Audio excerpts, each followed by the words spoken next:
ඔන්න අද මම ඔයගලන්ට අරගෙන ආවේ අර මම වෝට් කරන්න දාලා තිබි රුපියල් 60000 PC එක 60000ක් කිව්වට ඇත්තම කිව්වොත් 80000කට කිට්ටු වෙනවා. මේ දවස්වල බඩු ගණන් හින්දා වෙන කරන්න දෙයක් නැහැ 80000කට කිට්ටු වෙනවා. මෙහෙම තමයි ඉතින් හදන්න වෙන්නේ PC එක. හරි අපි බලමු තෝරගත්ත පාර්ට්ස් ටික. ඇත්ත 8:40ක් ගිහින් තියෙනවා. වෙන ගන්න දෙයක් නැහැ. මම ප්‍රොසෙසර් එක විදියට තෝරගත්තේ Intel Core i3 10 Gen processor එකක්. මේ දවස්වල යන ඩිස්කවුන්ට් එකත් එක්ක නැත්නම් තව රුපියල් 500ක් වැඩි වෙනවා. මේ Core 4යි threads 8ක් තියෙනවා. CPU එක සුපිරි. හොඳටම ගේම් ගහන්න පුළුවන්. ආයි ඉතින් සුපිරිම තමයි. මං ගාව තියෙන 6 Gen එකක්. ඔයගලන්ට සුපිරියට ගේම් ගහන්න පුළුවන්. මේකේ 3 year warranty තියෙනවා. ඔයගලන්ට මේක සුපිරියටම ගේම් ගහන්න පුළුවන්. ඒ කියන්නේ දැනට ඕනෙම ගේම් එකක් නෙමෙයි. සාමාන්‍යයෙන් දැනට ආපු ඕනෙම ගේම් එකක් වගේ ප්ලේ කරගන්න පුළුවන් මේ CPU එකකින්. ලයිව් ස්ට්‍රීම් ගැන කිව්වොත් ලයිව් ස්ට්‍රීම් එකකට මීට වඩා ටිකක් වට සල්ලි වේදම් කරන්න වෙනවා. කියන්නේ අඩුම ගානේ i5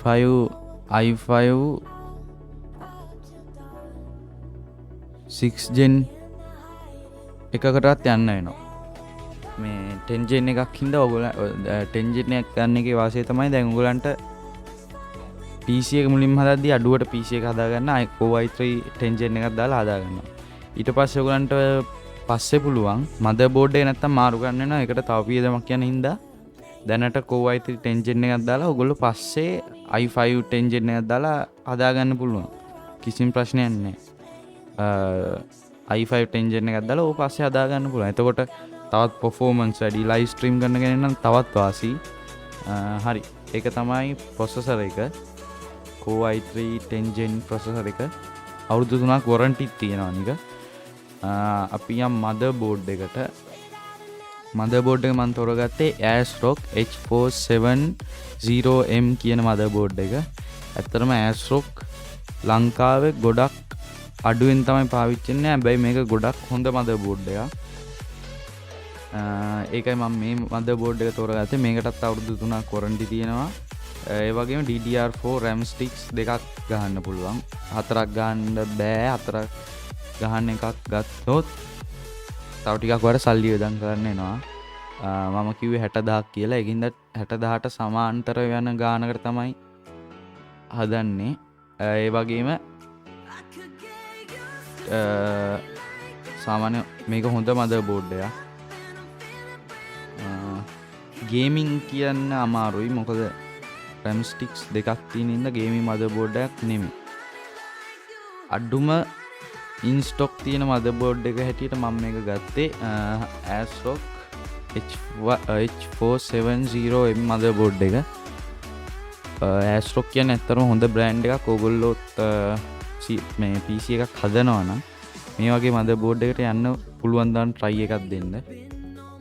නැත්තම් යන්න MSI Asus ඒ වගේ motherboard එක නැත්තම් යන්න. හරි.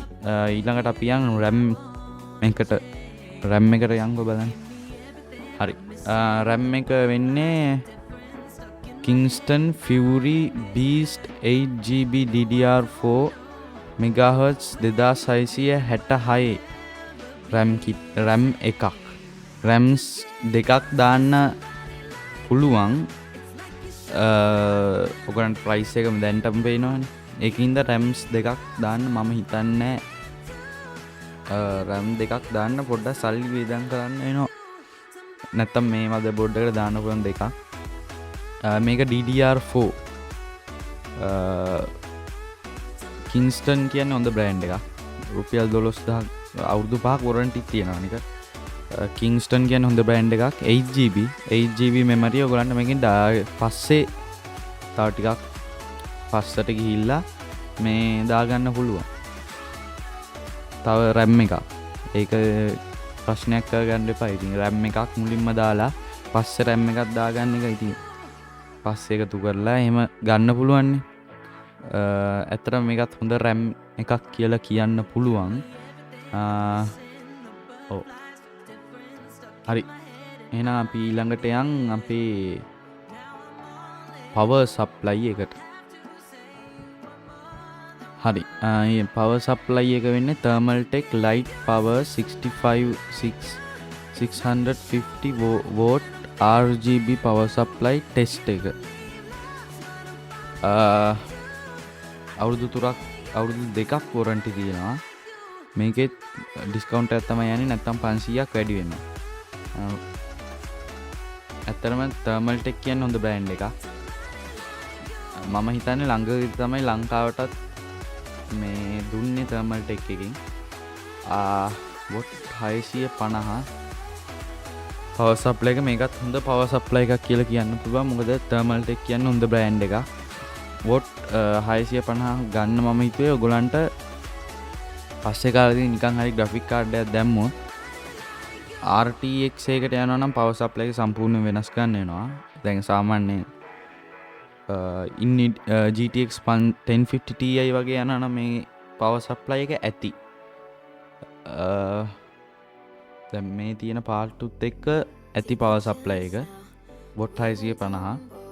මේ graphic card එකට යනවා නම් විතරයි. graphic card එකට ගියොත් තව වැඩි වෙනවා. 4 ලක්ෂ පයින්නවා. මේ දවස්වල graphic card පට්ට ගණන්නේ. මම graphic card එකක් දාලා නැහැ මේකට. මේ build එකට graphic card එකක් නැහැ. graphic card එක නැතුව onboard graphics වලින් තමයි games play ගන්න තියෙන්නේ. හරි. එහෙනම් අපි යන් ඊළඟට අපේ casing එකනේ. ඔව් casing එකට යන්න. casing එක මේ RGB fans වලට. fans ඉතින් ගොඩක් අය ආසයිනේ. මේකෙත් තියෙනවා ARGB fan එක තියෙනවා Thermaltake එකේ. අපි එහෙනම් යන් ඊළඟට අපේ casing fan ටික බලන්න. හරි. casing fan එක විදිහට මම තෝරගත්තේ Fantech Turbine FC 124 RGB fan එකක්.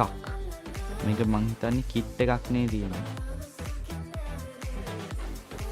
kit එකක් නෙමෙයි. එක fan එකයි තියෙන්නේ. මේ fan එක මම තෝරගත්තේ මේක Fantech කියන්නේ හොඳ brand එකක්. අනික RGB colors තියෙනවා. ඒ වගේම අඩුම මුදලකට ගන්න පුළුවන්. මම MSK එකෙන් තෝරගත්තේ මේ දවස්වල ගණන් අඩුවට යන ඉඳ නැතුව මට ස්පොන්සර් කරලා එහෙම මුකුත් නෙමෙයි. නැත්තම් මේ දවස්වල ගණන් පොඩ්ඩක් අඩුයි ඒකේ. දැක්කනේ දැන්ටවත් දෙකක් අඩුවෙන් හම්බුණා. නැත්තම් තව 80000ක් වගේ සෙට් වෙන්න එනවා. Nanotech එකෙන් වගේ බැලුවොත්. හරි. මේ casing fan ටික පුළුවන් නම් ගන්න. හොඳයි කියලා කියන්නේ Fantech brand එක. මාස් පාවිච්චි කරලා තියෙන Fantech. හරි. එහෙනම් අපි යන් ඊළඟට අපේ මේ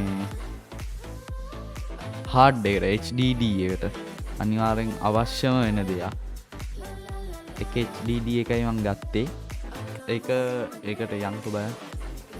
හරි. HDD එක විදියට මම තෝරගත්තේ Seagate Barracuda 1TB HDD එක 2 year warranty තියෙනවා.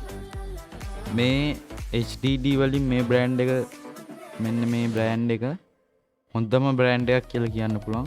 ඉතින් Supreme Heart තමයි තියෙන්නේ. ගොඩක් කල් පාවිච්චි කරන්න පුළුවන්. මේ hard එක හොඳ එකක් කියලා මම හිතනවා. මොකද මේ brand එක තමයි ගොඩක් අය පාවිච්චි කරන්නේ. අවුරුදු 2ක් warranty තියෙනවා. ප්‍රශ්නේ price එක 9500ක් වෙනවා 1TB. ඔයගලන්ට නැත්තම් తాවකාලිකව GB 500ක විතර HDD එකක් අරගෙන පස්සේ 1TB එකකට යන්න පුළුවන්. එහෙමත් පුළුවන්. දැනට එහෙම තමයි මම ගාව දැන් තියෙන්නේ. 500 GB 500 HDD එකයි GB 120 SDD එකයි.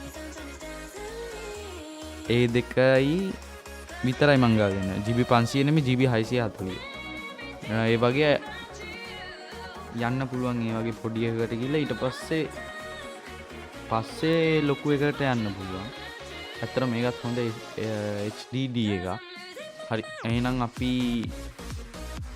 ඊළඟට යන් අපේ කේසින් එක.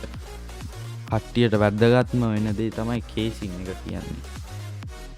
ලස්සන ගැන ගොඩක් අය හිතනවා. එහෙනම් අපි යන් කේසින් එකට. කේසින් එක විදියට මම තෝරගත්තේ Red Max E105 RGB casing එක. අඩුම ප්‍රයිස් එකකට ගන්න පුළුවන් එකම කේසින් එක මම හිතන හැටියට. මීට වැඩිය අඩුවෙන් තියෙනවා out of stock.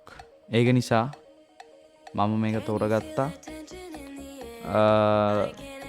හොඳයි කියලා කියන්නේ Red Max සාමාන්‍ය හොඳයි. 6 month warranty ඒක තමයි ප්‍රශ්නේ. හරිද? මේ දැනට ඔයගොල්ලන්ට මේ කේසින් එක කියලා පස්සේ ලොකු කේසින් එකට යන්න පුළුවන්. සාමාන්‍ය අවුරුදු 2ක් warranty තියෙනවා වගේ. ඒ වගේ හොඳ කේසින් එකට යන්න පුළුවන් පස්සේ. මුලින්ම අඩුවෙන් පටන් අරන් ඊට පස්සේ වැඩියට යනවා. ඒක තමයි මම හිතන්නේ වටිනාම දේ.